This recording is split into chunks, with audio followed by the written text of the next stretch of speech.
The moment the metal door sealed shut, everyone in the room understood they were witnessing something no human had ever seen before. A man strapped to a chair, and a cloud of poison creeping toward him, not as punishment, but as an experiment. Even the executioners weren't sure what would happen once the gas began to flow.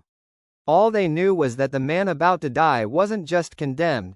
He was the first test subject in a deadly new chapter of American justice. And as the pump kicked on with a brutal hiss, the fear in his eyes said everything. No one in that chamber was prepared for what came next. Long before anyone thought about filling a room with poisonous fumes, the electric chair was already scarring the country with its brutality. The first time psychiatrist Alan Hamilton watched an execution, he barely reacted. But the second one shattered him. When the switch was thrown, the air filled with the smell of burning flesh, thick, sweet, and impossible to escape. Hamilton fled the chamber, sick to his stomach, and spent nights replaying the scene in his mind. He wasn't horrified by the criminal, he was horrified by the method. And that question kept clawing at him. Was there a way to end a life without roasting a person alive? When he turned to science for answers, he found a substance so lethal, so quick, that it seemed like the perfect solution. Hydrogen cyanide, a chemical capable of shutting down the body from the inside out. To Hamilton, it felt like progress. To others, it would soon become something far more sinister. The substance Hamilton fixated on didn't come from execution technology or wartime science. It came from a curious Swedish chemist named Carl Wilhelm Scheele, someone brilliant enough to discover new chemicals, and reckless enough to taste them. In the late 1700s, Scheele isolated a strange compound hidden inside a blue pigment used by artists.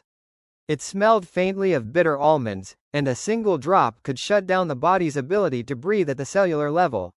He called it hydrocyanic acid, though he didn't realize how dangerous it truly was until it was far too late. Scheele died young, officially from mercury exposure, but his habit of sampling deadly substances didn't help. The gas form of his discovery, hydrogen cyanide, was silent, fast, and invisible. In a sealed space, it didn't just kill. It erased life from the inside out. And decades later, that invisible killer would become the centerpiece of America's newest experiment in execution. By the early 1920s, Nevada was the only state willing to gamble on Hamilton's idea. The lawmakers wanted something modern, something that looked cleaner than hanging or electricity. But once they approved the method, they discovered no one actually knew how to carry it out. Their first problem appeared immediately. The only company capable of supplying hydrogen cyanide refused to sell it for killing people. So a prison official had to drive to Los Angeles and pick up the chemicals himself, hiding them like contraband. Inside the prison, guards began quitting after hearing how the gas worked, terrified it would leak and kill them too. One night, officials secretly pumped cyanide into a death row cell to test their setup, hoping the condemned man would quietly pass away in his sleep. Instead, the gas escaped through cracks in the walls and drifted into the hallway. The experiment failed, and the prison panicked. Only then did they convert the meat locker into a sealed chamber, testing it on 2 unlucky cats. When the animals collapsed within seconds, officials declared the system ready. All they needed now was a prisoner to step inside, and Nevada already had one waiting. G.I.J's path to the gas chamber didn't start with Nevada. It started years earlier in the crowded streets of San Francisco's Chinatown, where a boy barely old enough to understand English found himself alone in a city that didn't want him. With no family, no opportunities, and no real way to escape poverty, he learned quickly that the only people offering protection were the Tongs, secret societies that ran Chinatown from the shadows. G.I. joined the hip Sing Tong and moved from errand boy to trusted enforcer. During Prohibition, he made money trafficking opium and liquor, but the real turning point came when a violent war erupted with the rival Bing Kong Tong. In that world, loyalty meant action, and G.I. earned his place by doing the one thing the gang valued most: pulling the trigger without hesitation. In 1921, he traveled to a small Nevada town with a young apprentice, both sent on a mission: eliminate an elderly laundry owner linked to the rival gang. When the door opened, the apprentice froze, too scared to fire. Gi didn't hesitate. 2 shots ended the old man's life on the spot. Hours later, they were arrested. The apprentice cooperated and was eventually released. Gi, labeled by the court as an illiterate foreigner who showed no remorse, was sentenced to die.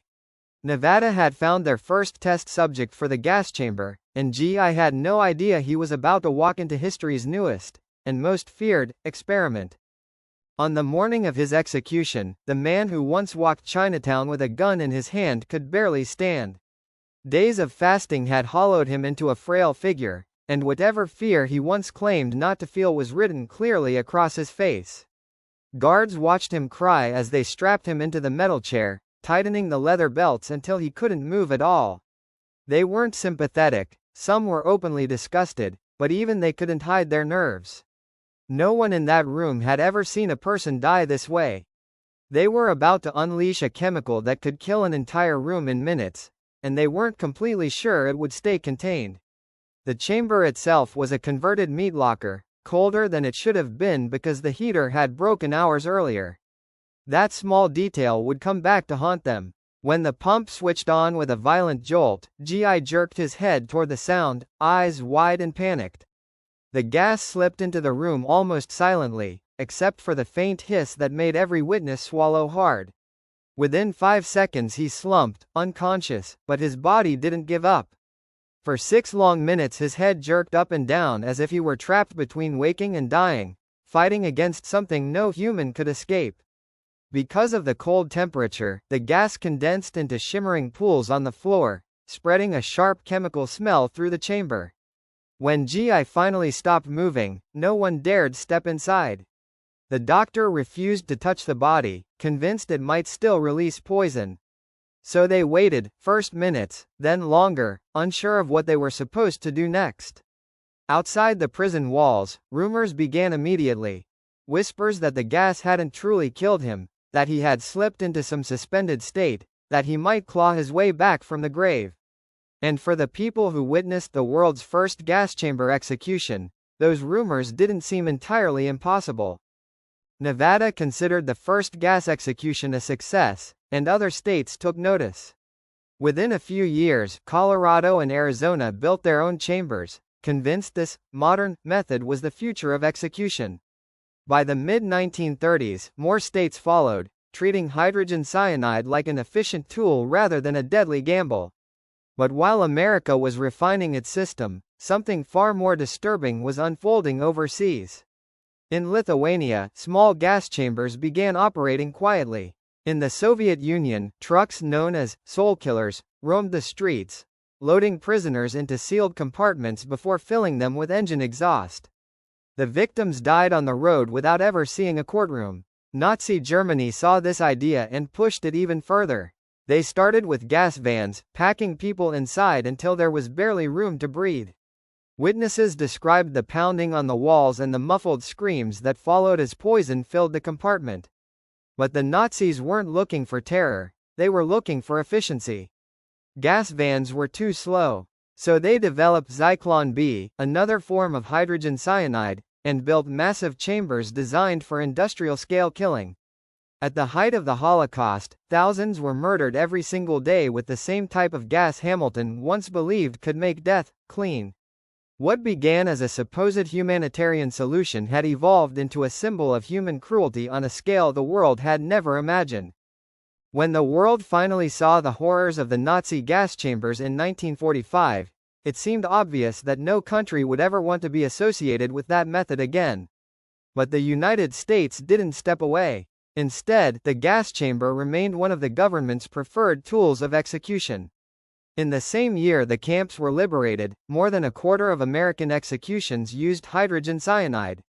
Officials insisted the method was quick and controlled, even as evidence piled up showing the exact opposite. Some of the most disturbing executions in modern U.S. history happened inside these sealed rooms. In Mississippi, Jimmy Lee Gray thrashed so violently that he slammed his head against a metal pole over and over as the gas took hold. Witnesses said the sound echoed through the chamber while officials waited the required number of minutes before stepping in. In Arizona, Donald Harding convulsed for more than 10 minutes, his body jerking so hard that even seasoned staff looked away.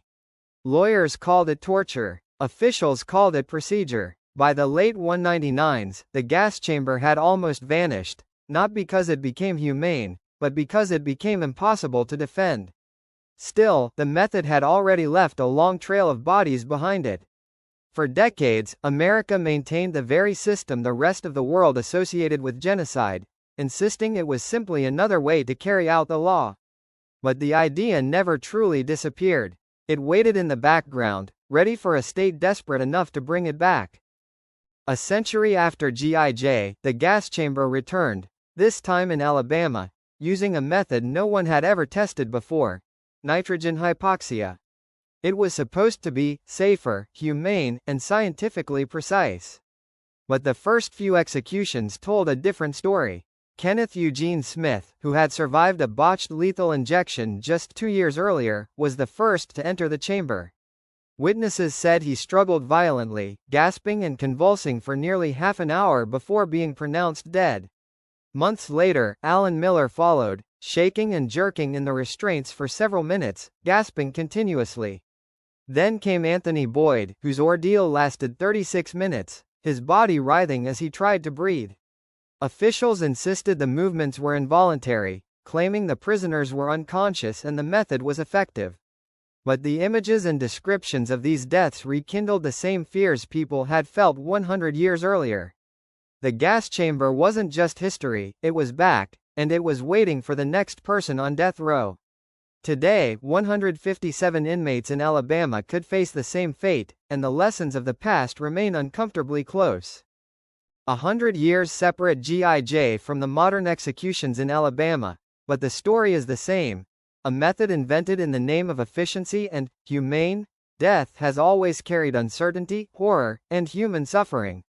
What began as a scientific experiment became a national standard, then a global instrument of atrocity, and now, quietly, it waits again in the shadows. The gas chamber isn't just a relic, it's a reminder of how ideas, even those framed as progress, can be twisted, reused, and revived.